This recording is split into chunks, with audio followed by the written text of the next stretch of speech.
துக்ளக் பத்திரிகை விழாவில் ஈவேரா சம்பந்தமாக ரஜினிகாந்த் ஒரு தகவலை சொன்னார். உடனே தீக்க கொதிச்சு எழுந்திரிச்சிட்டாங்க. ரஜினி சொன்னது பொய், அதுக்காக அவர் மன்னிப்பு கேட்கணும்னு சொன்னாங்க. ஒருத்தர் ஹைகோர்ட்டில் ரஜினி மேலே கேஸ் போட்டிருக்கார். ரஜினி வீட்டை முற்றுகையிட போகிறோன்ட்டு ஒரு கட்சி அறிவிச்சிருக்கு. தீக்க ஒன்று சொன்னால் திமுகவில் அதை தட்ட முடியாது. அதனால் ரஜினியை கண்டித்து ஸ்டாலின் அறிக்கை விட்டாச்சு. ஸ்டாலின் சன்னு கூட ஒரு ட்வீட் போட்டு ரஜினி எப்படி மன்னிப்பு கேட்பார் பாருங்களேன் அப்படின்னு ஜோசி சொல்லியிருக்காரு.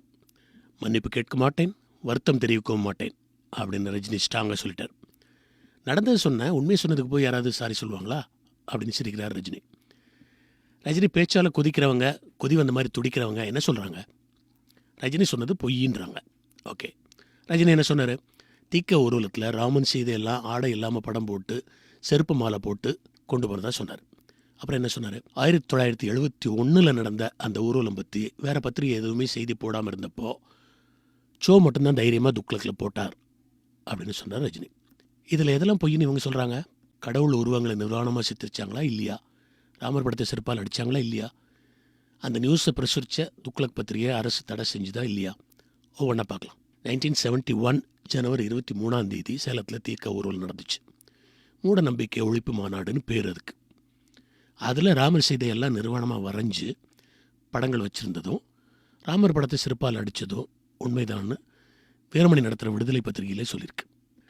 2010 ஜூலை 10 வெளியான விடுதலை ஞாயிறு மலரில் இந்து முன்னணியே ஓடாதே நில் அப்படின்னு தலைப்பு கொடுத்து ஒரு கட்டுரை வந்திருக்கு. அதில் இதை குறிச்சிருக்காங்க. ஜனவரி கடைசியில் ஊர்வலத்தில் எடுத்த ஃபோட்டோஸ் பிப்ரவரி முதல் வாரம் வெளியான துக்ளக்கில் பிரசுராச்சுது. அது சம்மந்தமான கட்டுரைக்கு ஒரு கார்ட்டூன் போட்டிருந்தார் சோ. ராமர் சிலையை ஈவராஜ் செருப்பால் அடிக்கிறத அப்போ இருந்த சிஎம் கருணாநிதி கைதட்டி ரசிக்கிற மாதிரியும் போலீஸ் கைகட்டி வேடிக்கை பார்க்குற மாதிரியும் சித்தரிச்சது அந்த கார்ட்டூன். துக்ளக்கில் போட்ட ஃபோட்டோக்களை வாங்கி பட விளக்கம்லாம் கொடுத்து கட்டுரையோடு பிரசுரம் பண்ணி ஆல் இண்டியாவுக்கு இந்தியாவுக்கு வெளியிலையும் கொண்டு சேர்த்துது இல்லஸ்ட்ரேட்டட் வீக்லி இங்கிலீஷ் பத்திரிகை. ஷோவுக்கு நோட்டீஸ் அனுப்பிச்சு அரசாங்கம் கேஸும் ரெஜிஸ்டர் பண்ணாங்க. ஆத்திகர்களுக்கும் நாத்திகர்களுக்கும் மோதலை உண்டாக்குற மாதிரியான ஃபோட்டோஸ்லாம் பிரசுரிக்கிறது குற்றம் அப்படின்னு போலீஸ் சொல்லிச்சு.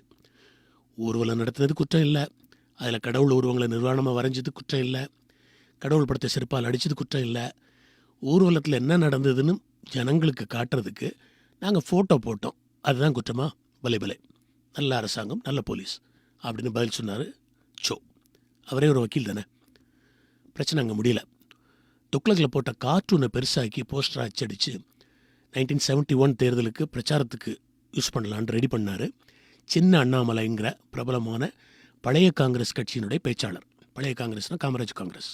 ராமனையும் முருகனையும் செருப்பால் அடித்தவரின் சிலையை ஊருக்கு ஊர் திறந்து வைத்த சீடருக்கா உங்கள் ஓட்டு அப்படின்னு அந்த போஸ்டருக்கு டைட்டில் வேறு கொடுத்துருந்தாரு அண்ணாமலை.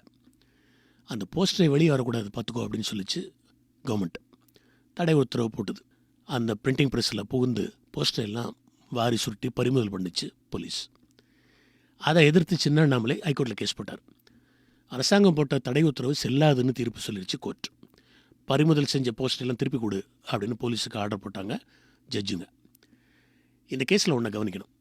இந்துக்களோட மத உணர்வையும் நம்பிக்கையையும் கேவலப்படுத்தி சாமி படத்தை செருப்பால் அடித்தவங்களே சும்மா விட்டுட்டு அந்த சம்பவத்தை சுட்டி காட்டின என் மேலே ஆக்ஷன் எடுக்க என்ன அதிகாரம் இருக்குது இந்த அரசாங்கத்துக்கு அப்படின்னு சின்ன அண்ணாமலை கேட்டிருந்தார். அதுக்கு கவர்மெண்ட்டு தரப்பில் பதில் தாக்கல் பண்ணாங்க. அந்த பதில் என்ன சொல்லியிருந்தாங்கன்னா, ஊர்வலத்தில் மனுதாரர் குறிப்பிட்ட மாதிரியான செயலில் ஈடுபட்டவர் மேலே சட்டப்படியான நடவடிக்கை எடுத்திருக்கோம் அப்படின்னு சொல்லியிருந்தது அரசாங்கம். அப்போது சம்பவம் நடந்துச்சு அப்படிங்கிறத அரசாங்கமே ஒத்துக்கிட்டதா தானே அர்த்தம். இந்த செய்தியை அப்போ எந்த ஊடகம் வெளியிடலைன்னு ரஜினி சொல்லியிருக்கார். அதை பற்றி எந்த தலைவரும் வாங்கி திறக்கல. அது ஆச்சரியமான இருக்கு. 50 வருஷத்துக்கு முன்னாடி எல்லாம் நடந்ததுன்ட்டு இன்றைக்கி இருக்கிற இளைஞர்களுக்கு தெரியாது. அப்படி இருக்கும்போது அன்றைக்கி இருந்த சூழ்நிலை என்ன மாதிரி, சம்பவத்தோட பின்னணி என்ன அப்படிங்கிறதெல்லாம் அவங்களுக்கு எக்ஸ்பிளைன் பண்ணி புரிய வைக்கிறது கஷ்டம். இருந்தாலும் சுருக்கமாக ட்ரை பண்ணுவோம். அந்த காலகட்டம் அதாவது 50 வருஷத்துக்கு முன்னாடி இருந்த காலகட்டம் கருணாநிதிக்கு 9 கிரகங்களும் உச்சத்தில் இருந்த நேரம். அவரை விமர்சனம் பண்ணி ஏதாவது எழுதுனா அந்த பத்திரிகை அச்சாகுமா, அது கடைக்கு வருமா, வாசகர் கைக்கு அது போய் சேருமா, எதுவுமே சொல்ல முடியாது. பிரைம் மினிஸ்டராக அப்போ இந்திரா காந்தி இருந்தாங்க. அவங்கக்கிட்டேயே இவர் பேசினார். சட்டசபை ஒரு வருஷம் முன்னாடி நான் கலைச்சிட்றேன், லோக்சபா தேர்தலோடு சேர்த்து சட்டசபைக்கும் 71 தேர்தல் நடத்துங்க, ஆனால் உங்கள் கட்சிக்கு சிங்கிள் சீட் கூட தரமாட்டேன், வேணும்னா லோக்சபாவுக்கு கொஞ்சம் சீட்டு தரேன், கொடுத்தது வாங்கிக்கணும் அப்படின்னு கண்டிஷன் போட்டார். அப்போ பாருங்கள், சொன்ன மாதிரி செஞ்சார். லோக்சபா தேர்தலில் 9 சீட்டு கொடுத்தாரு இந்திரா காங்கிரஸுக்கு, 9லையும் ஜெயிச்சிருச்சு. மற்ற எல்லா இடமும் திமுக தான் ஜெயிச்சிருக்கு. நாகர்கோவிலில் மட்டும் காமராஜர் ஜெயிச்சார். அந்த சட்டசபை தேர்தலில் 184 இடங்களில் ஜெயிச்சு பெரிய சாதனை படைத்தார் கருணாநிதி.